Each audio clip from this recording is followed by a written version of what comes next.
It was raining when Emily Turner arrived at the house she had never seen before. A crooked old cottage standing alone in the English countryside, surrounded by fields of wet grass and whispering trees. Her grandmother had left it to her in her will, and Emily thought it would be the perfect place to paint and heal after a painful breakup.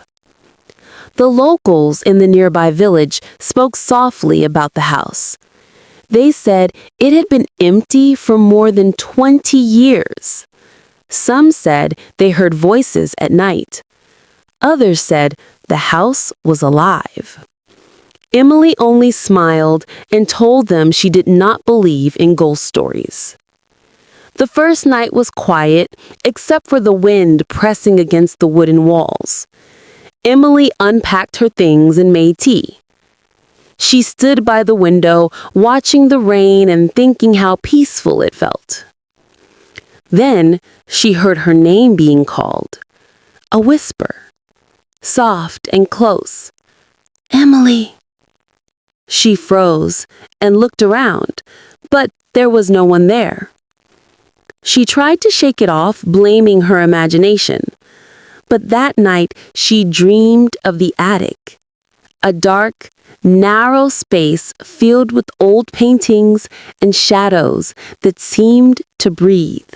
The next morning, she found footprints on the attic stairs, bare footprints, small, like a child's, but she lived alone. As days passed, the house began to change. Doors would open by themselves. Her paintings would shift on the walls. Sometimes she would hear a voice repeating her own words. When she said hello, the voice would answer hello. When she laughed, it would laugh back. One evening, she recorded herself painting. Later, she played the recording and heard herself humming softly. Then, suddenly, a second voice joined in. The same melody, the same tone, only a little behind hers, as if echoing from another world. Fear began to crawl under her skin.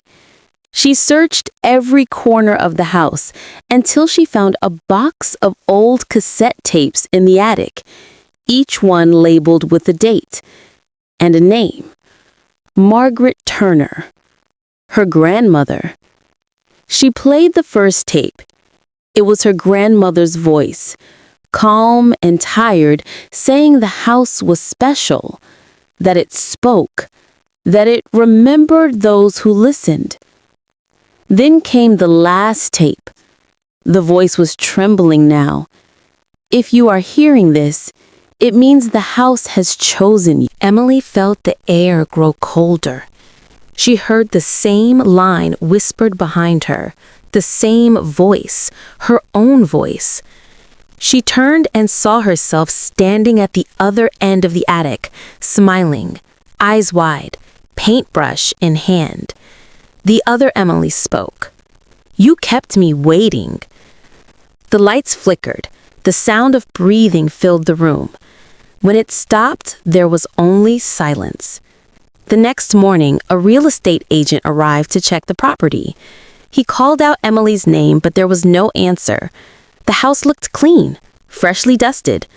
On the easel near the window stood a new painting, a perfect portrait of Emily Turner standing by the attic door, smiling. The paint was still wet. And from somewhere deep inside the walls, a soft voice whispered, "Welcome home."